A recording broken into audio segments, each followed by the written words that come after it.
सवाल पूछा जाता है। इस पे देखो, इसमें इस चैप्टर में अगर कुछ ज्यादा है तो है न्यूमेरिकल सवाल हल करना, चाहे वो मोलरता से आ जाए, नाभत्ता से आ जाए, या 1/2 के समीकरण पीवी बराबर एनआरटी की कैलकुलेशन हो, गणना हो, या अभी जो निकालने जा रहे हो कि मोलर उन्नयन स्थिरांक की सहायता से किसी पदार्थ के अणुभार की गणना करना। ये जो हम लिखते हो ना, ये उसका अणुभार ही है, लेकिन यह सब जगह लागू नहीं होता। ये टन बिलियन में जो भूल जाने वाले, यानी बिलियन में जो पदार्थ भूलते हैं या जो बिलियन बनाने वाले पदार्थ होते हैं, ये उन्हीं के लिए लागू होता है। जिसमें 1/2 के नियम जिसमें लागू हो सके और जिसमें राउल्ट का नियम लागू हो सके, ये उन तरह के पदार्थों के विलयों के अणुभारों की गणना करवाता है। ठीक ना? तो जैसे मैंने किया मोलर उन्नयन स्थिरांक लिया, मोलर का शब्द लिया गया था कि विलायक के 1 किलोग्राम में, विलयन में नहीं, जो शुद्ध पदार्थ है विलायक के 1 किलोग्राम में विलेय जितना हम घोल दिए हैं, उनके मोलों की संख्या को उसकी मोलरता कहते हैं। और उसमें अगर हम किसी रूप में स्थिरांक प्राप्त करते हैं तो उसे मोलर उन्नयन स्थिरांक कहते हैं। जिसमें हम शुरुआत किए हैं कि क्वथनांक का उन्नयन है, क्वथनांक का उन्नयन की बात है, क्वथनांक का उन्नयन है, क्योंकि वाष्प दाब से जुड़ा नहीं है। तो क्वथनांक के उन्नयन को हमने यहाँ इंडिकेट किया कि विलयन के क्वथनांक और विलायक के क्वथनांक में अंतर ले लिया। लेने के बाद इसको राउल्ट का नियम लगाया, जहां हम लोग का एक नियम होता है राउल्ट का नियम, ये वहीं से लिया गया, ये इसी का रूल है। राउल्ट के नियम से हमने लिया, विलयन टन लिया, जब टन विलयन लिया तो विलेय और विलायक की मात्रा जो हो गई, वो विलेय की मात्रा बड़ा कम प्रदर्शित कर रहा है, हम केवल एक n मान लिए, और इसके बाद n बटा कैपेरियन और प्रोपोर्शनल साइन को हटाए तो क्या मिला? स्थिरांक को मिला है, जिसको हम मोलर उन्नयन स्थिरांक नाम बाद में किया, पहले तो समानुपाती स्थिरांक है, वो शुरू में स्थिरांक है, सिर्फ स्थिरांक, बाद में इसको स्पेशल नाम दिए हैं, लेकिन ये शुरू में एक स्थिरांक, एक नियतांक, एक समानुपाती, अनुक्रमानुपाती स्थिरांक है। उसके बाद इसको हम आगे बढ़ाए हैं, तो इस m का W/m और कैपिटल W कैपिटल M की तुलना से इसका मान इतना आ रहा है। यह हमको स्थिर बता दिया गया। यहाँ परासरण दाब की तुलना भी करेंगे तो परासरण दाब और किसी विलायक का जो आणविक भार होता है उसे स्थिर माना जाता है। स्थिर इसलिए माना जाएगा, चाहे पानी में चीनी घोलो, चाहे पानी में यूरिया घोलो, चाहे पानी में अल्कोहल डालो, पानी तो फिक्स ही है, उसका तो भार 18 तो फिक्स रहेगा। हाँ, तौलने वाला डिस्टर्ब होगा, पता नहीं हम 1 किलो ले रहे हैं, 2 किलो ले रहे हैं, 4 किलो ले रहे हैं, तो ये हम हटा दिए और W को यहाँ इंडिकेट कर दिया गया। इससे हम लोग को एक मान प्राप्त हुआ, delta T index V equal to KV into W/m into capital W, ये ग्राम में है, इसे हम लोग ग्राम में लिया है। इसको 1000 से जैसे जोड़ते हैं, यानी किलोग्राम से जैसे जोड़ते हैं, तो इसका नाम हो जाता है मोलर उन्नयन स्थिरांक का मान, और यह इसका सूत्र देता है। अब इससे अब चाहे तो मोलर उन्नयन स्थिरांक का मान यदि पता है, उसके अणुभार की गणना कर लेंगे। यदि उसे 100 ग्राम में देखते हैं, ग्राम में आते हैं, जब 100 में देखते हैं तो उसको ग्राम अणु उन्नयन स्थिरांक कहते हैं। वही सूत्र है, कहीं बदले नहीं है, सेम सूत्र है, जिससे प्रतीकों के आधार पर हमें पता चलेगा। अच्छा ये बताओ, ये नहीं दिया है, ये नहीं दिया है, ये पता चल गया 1.8 भी सवाल दे रहे हैं, W दे दिया है तो वहाँ 4 ग्राम बोल के बोलना है, विलायक दिए 2 किलोग्राम लिए हैं, और मोलर उन्नयन स्थिरांक फिक्स होता है कहीं न कहीं सारणी से, जब ये रख देंगे तो क्या निकलेगा? नहीं, ठीक है। इसको एक बार उतार दो, फिर सवाल बता। क्वथनांक में तो नहीं हुआ था, लेकिन हिमांक में अवनमन हुआ था। इस बार जो हम लोग कैलकुलेशन करेंगे, वह कैलकुलेशन हिमांक के अवनमन के आधार पर होगा। वही परिभाषा है, 1000 ग्राम यानी 1 किलोग्राम विलायक में यदि 1 मोल विलेय घोल देने पर जो विलयन प्राप्त होता है, उस विलयन का हिमांक का अवनमन मोलर अवनमन स्थिरांक कहलाता है। यानी फिक्स है, वो हिमांक का अवनमन ही है, लेकिन उसे उस अवस्था में, यानी 1 किलोग्राम फिक्स है, 1 मोल भी फिक्स है, इस फिक्स अवस्था में, या कह सकते हैं कि स्टैग्नेंट स्टेज में, उसके मोलर अवनमन मान को, या कह सकते हैं कि हिमांक के अवनमन को मोलर अवनमन स्थिरांक कहते हैं। तो उसको लेंगे कैसे? मान लो इस बार हम लोग डेल्टा टी और एफ इस्तेमाल करेंगे और इसकी वैल्यू बराबर होती है टी माइनस टी एस के। याद आ रहा है ना? इसको भी तो डेल्टा कहते हैं, ये मतलब ये भी डेल्टा ही है, लेकिन इस कंडीशन को अगर हम राउल्ट के नियम से जोड़ दें तो एन प्लस कैपिटल एन हुआ था, इसको राउल्ट का नियम बता दिए थे और बाद में T index F proportional N में, यहाँ ध्यान देना एन अपान कैपिटल एन कर दिए थे, यहाँ लिखना है क्योंकि पहले से बता दिया गया है, क्योंकि तनु विलयन में एन प्लस कैपिटल एन बराबर कैपिटल एन लिया जाता है, तो delta T index F is equal to K F into small N upon capital N, और फिर अब एन का वही जो small W small M, capital का डब्ल्यू कैपिटल और डब्ल्यू एम इस्तेमाल कर लिया, एम कैपिटल इस्तेमाल कर लेंगे और इसका मान जब रखेंगे तो ये हो जाएगा डेल्टा टी इंडेक्स एफ बराबर के एफ इंटू स्मॉल डब्ल्यू, ठीक है, अपान डेल्टा नहीं करेंगे, यहाँ कर देंगे small M into capital W, ठीक है। अब क्योंकि इसको किलोग्राम से ग्राम में हमको इंडिकेट करना है, किलोग्राम में वो बात कर रहे थे, तो यहाँ हो जाएगा मल्टीप्लाई 1000, यानी m इज इक्वल टू, इसको यहाँ लाना है, या m इज इक्वल टू कितना हो रहा है, डब्ल्यू यहाँ नहीं जाएगा, यहाँ 1000 जो है पूरा करेंगे 1000 डब्ल्यू में चला जाएगा, ठीक है।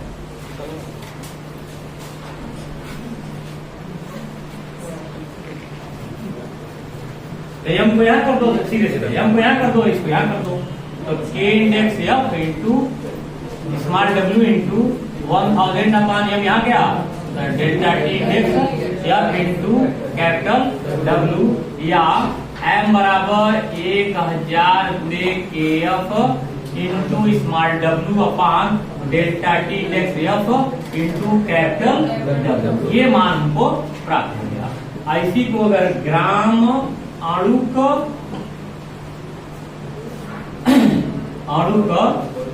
अवनमन स्थिरांक में बदलेंगे तो यह बराबर हो जाएगा 100 मल्टीप्लाई के इंटू स्मॉल डब्ल्यू अपान delta T index F into capital W.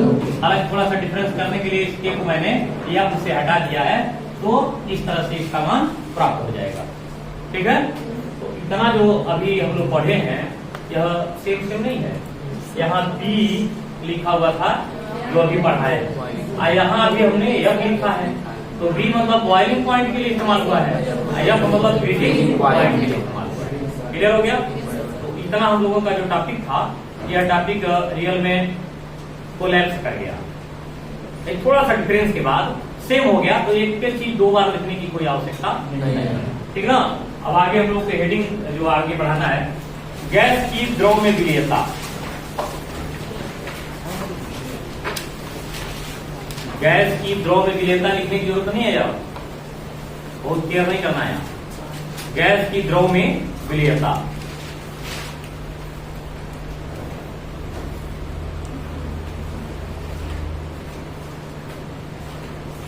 हो गया। देखिए, गैस की द्रव में विलीयता को स्पष्ट करने के लिए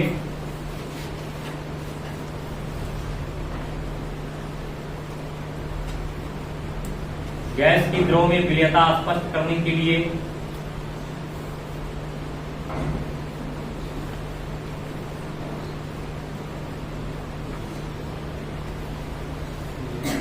गैस की द्रव में विलीयता स्पष्ट करने के लिए सन 1801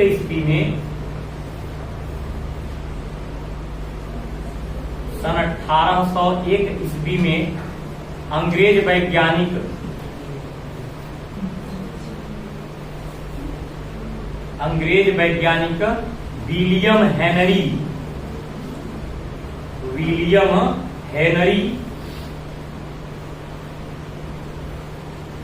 विलियम हेनरी ने एक नियम प्रस्तुत किया।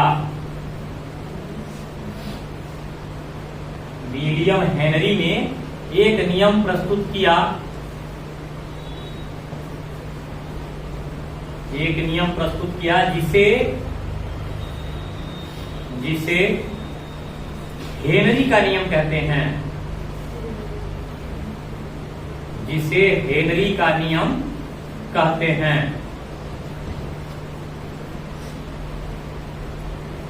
हो गया। इस नियम के अनुसार, इस नियम के अनुसार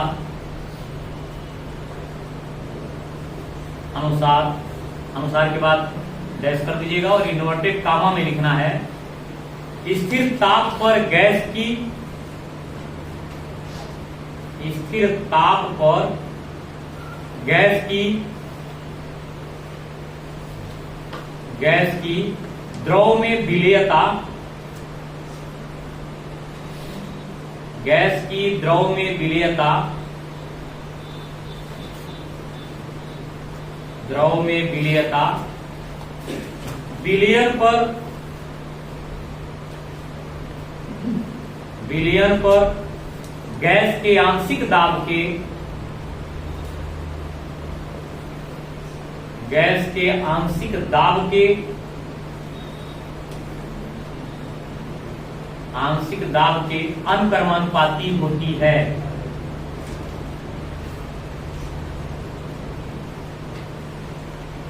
आंशिक दाब के अनुक्रमानुपाती होती है।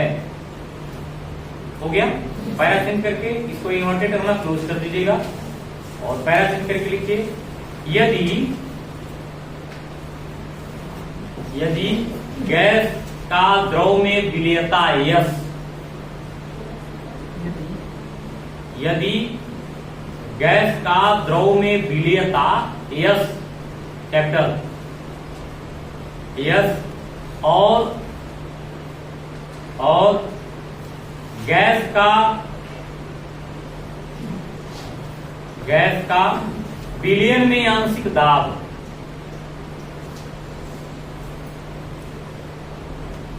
गैस का विलयन में आंशिक दाब P हो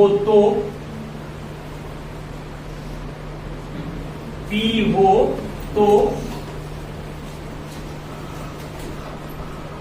नियमानुसार,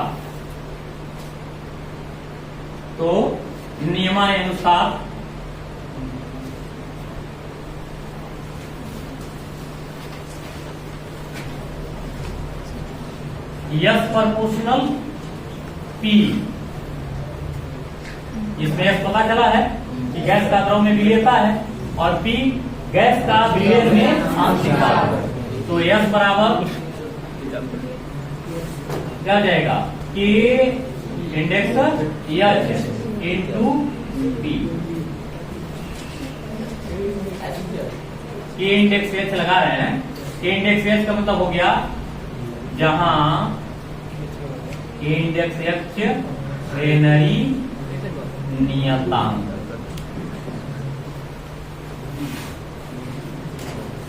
हेनरी नियतांक।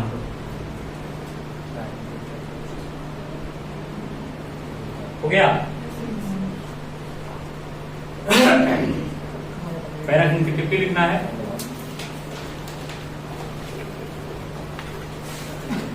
स्थिर ताप पर गैस का विलयन में मोल प्रभाज,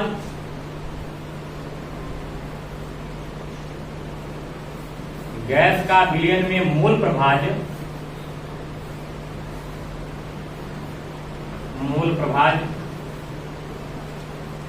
विलयन पर गैस के आंशिक दाब के, विलयन पर गैस के आंशिक दाब के, आंशिक दाब के अनुक्रमानुपाती होता है।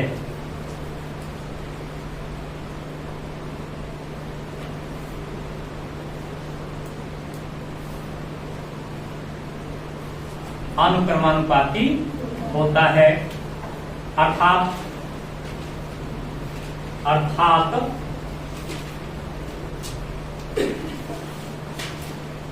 गैस का द्रव में घुलने के उपरांत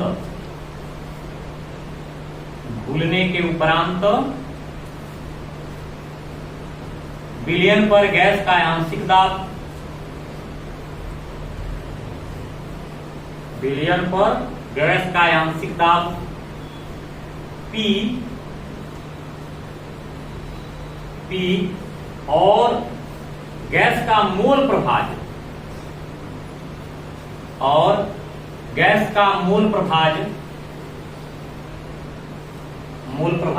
x हो तो x हो तो नियमानुसार,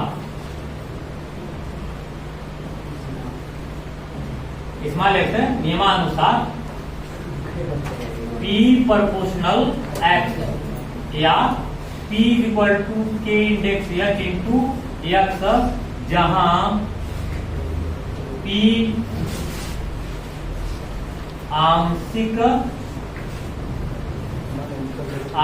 दाब, K इंडेक्स H हेनरी नियतांक और x क्या है, मूल प्रभाज।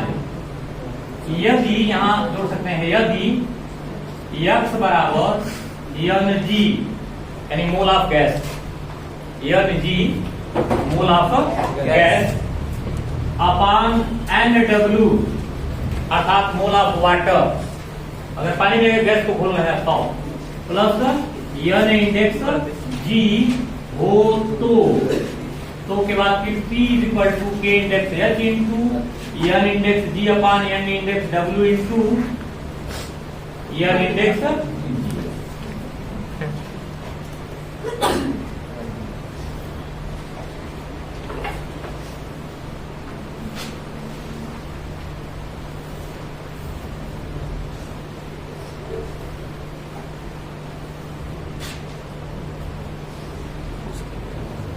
हो गया।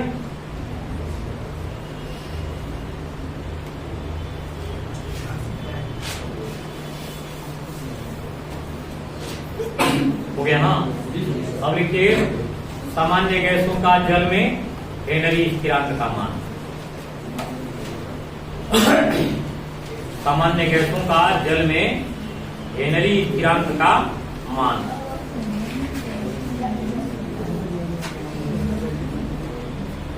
सामान्य गैसों का जल में हेनरी स्थिरांक का मान। इसके लिए सारणी बनानी है 3 कॉलम की। पहले वाले कॉलम में लिखना गैस का नाम,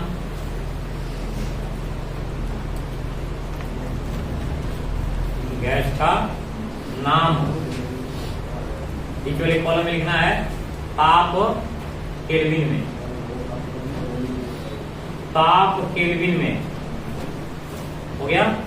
और तीसरे में लिखना है हेनरी स्थिरांक का मान केल्विन प्रति बार, केल्विन इंटू बार,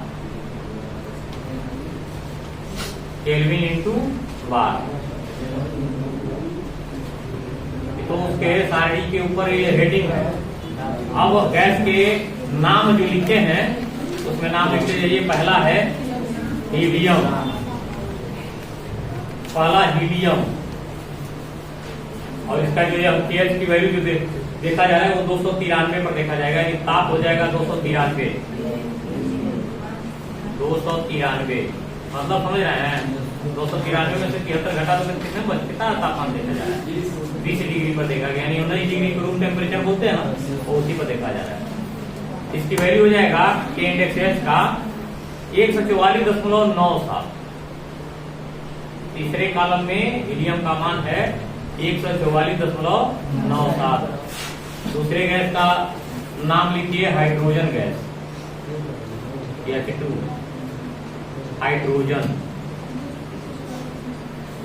गैस का नाम काला था ना, उसमें दूसरा गैस है H2 यानी हाइड्रोजन गैस, और इसका टेम्परेचर भी वही 293 पर ही देखा जा रहा है।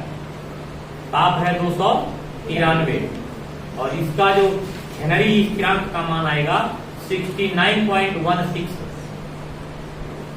69.16 6। अगला गैस है नाइट्रोजन। नाइट्रोजन ये भी तापमान 293 और इसका pH वैल्यू है 76.48। 76.48 हो गया। अगला है ऑक्सीजन। ऑक्सीजन और ऑक्सीजन का तापमान 293, 34.86 हो गया। फिर एक बार और ऑक्सीजन 393 डिग्री यानी 100 डिग्री अतिरिक्त यानी 100 डिग्री सी पर 393 केल्विन है। 273 घटा कितना, ये 26 हो जाएगा ना शायद।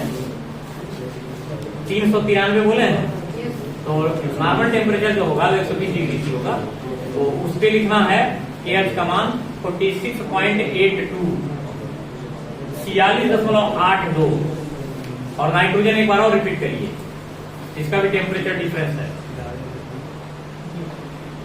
नाइट्रोजन इसका ताप है 303 डिग्री, 303 केल्विन है, डिग्री नहीं, 303। और इसका KH का मान है 88.84, 88.84 केल्विन।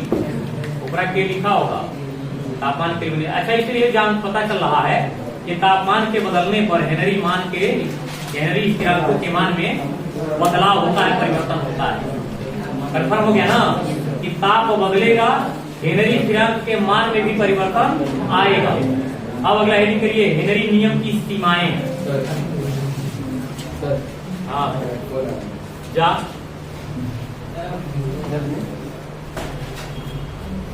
तो झींगा से कम नहीं खाओ, झींगा से कम नहीं खाओ। जगह पेटे में रहला लो, उनके पेटे में चबा ले ला लो।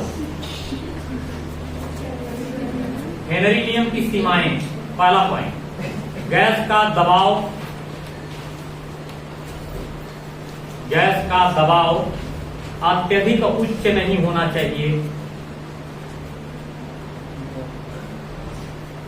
गैस का दबाव अत्यधिक उच्च नहीं होना चाहिए। नंबर 2, तापक्रम स्थिर होना चाहिए।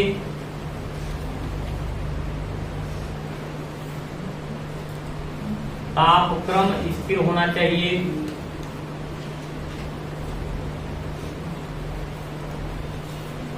स्थिर होना चाहिए। नंबर 3, गैसों की विलायक के साथ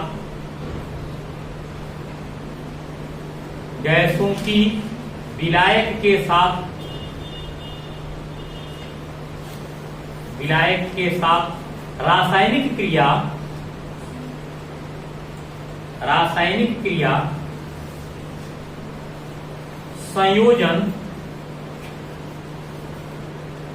संयोजन तथा वियोजन नहीं होना चाहिए।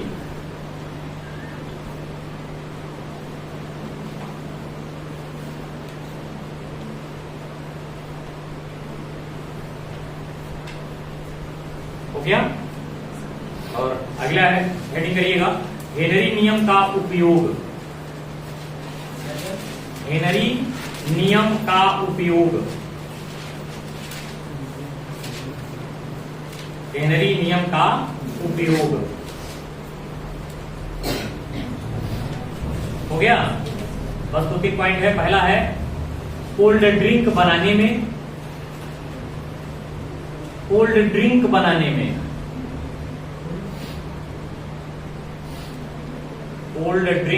में इसका एक और नाम है या कार्बोनीकृत पेय बनाने में। कार्बोनीकृत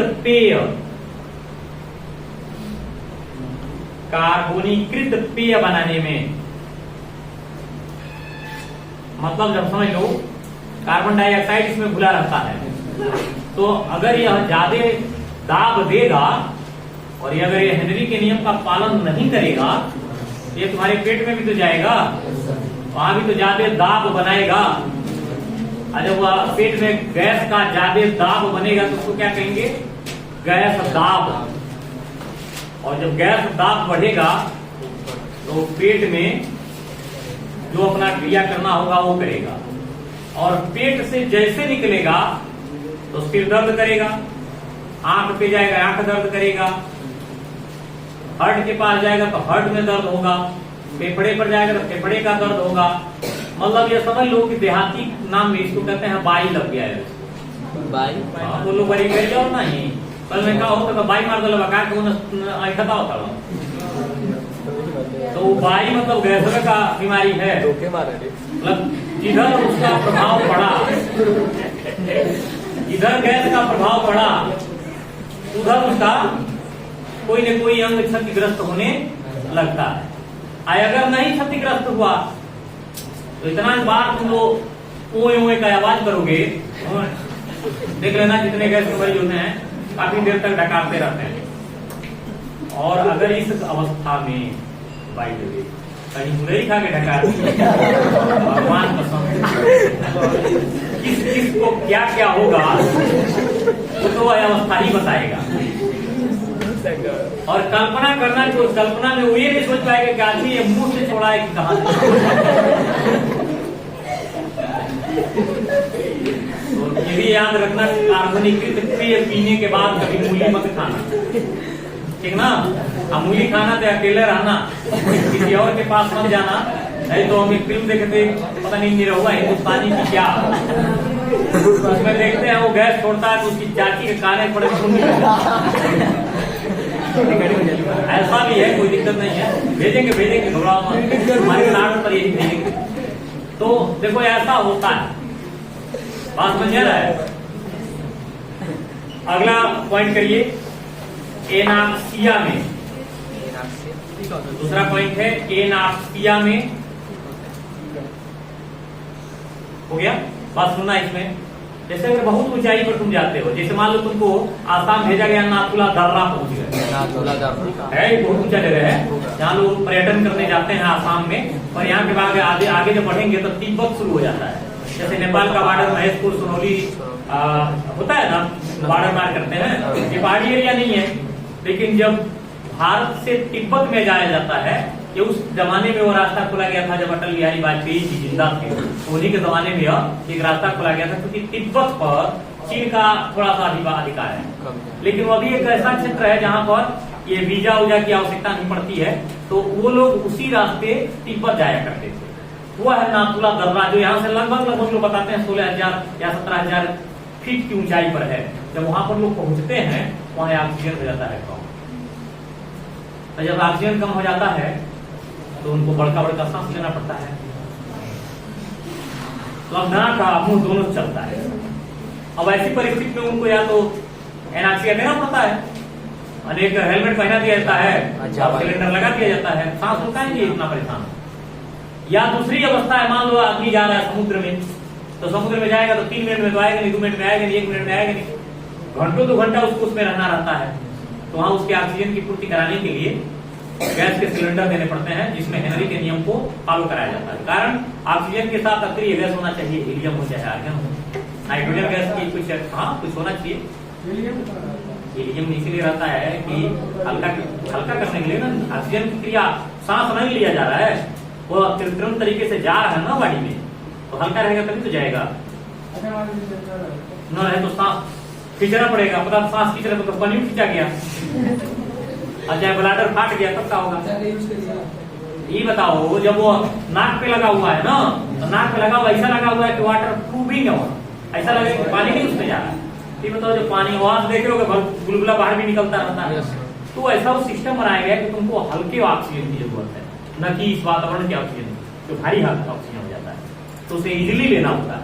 तो इजिली लेने के लिए या तो जो हम लोग सिलेंडर पेशेंट को देते हैं, उसमें भी हेनरी का नियम लागू कराया जाता है, हेनरी के हिसाब से, कि वाष्प दाब उसका जो है गैस का दाब ज्यादा नहीं होना चाहिए। गैस दाब जाएगा तो बताओ फेफड़े में फट जाएगा, तब क्या करोगे? हमारे वहां दाब रहेगा तो फेफड़े पर भी प्रभाव पड़ सकता है, इसलिए उसको हल्का बनाया जाता है। क्लियर हो गया? पता चला ना कि एनाक्सिया क्या है। और तीसरा पॉइंट कर दीजिए, हाँ? एनाक्सिया के बाद वही अभी जो बता रहे थे गोताखोरी में। हाँ तीसरा पॉइंट है गोताखोरी। एनाक्सिया तो अक्सर पहाड़ की ऊंचाई पर ही लिया जाता है। गोताखोरी में हो गया। अच्छा इतनी बात हम लोग तो जो देखे हैं वो देखे हैं। अभी आंशिक दाब का नाम आया है तो हम लोग फर्स्ट ईयर में जो पढ़े थे उसमें गैस के नियम में यानी पदार्थों की अवस्थाओं में एक नियम पढ़े थे क्रम से।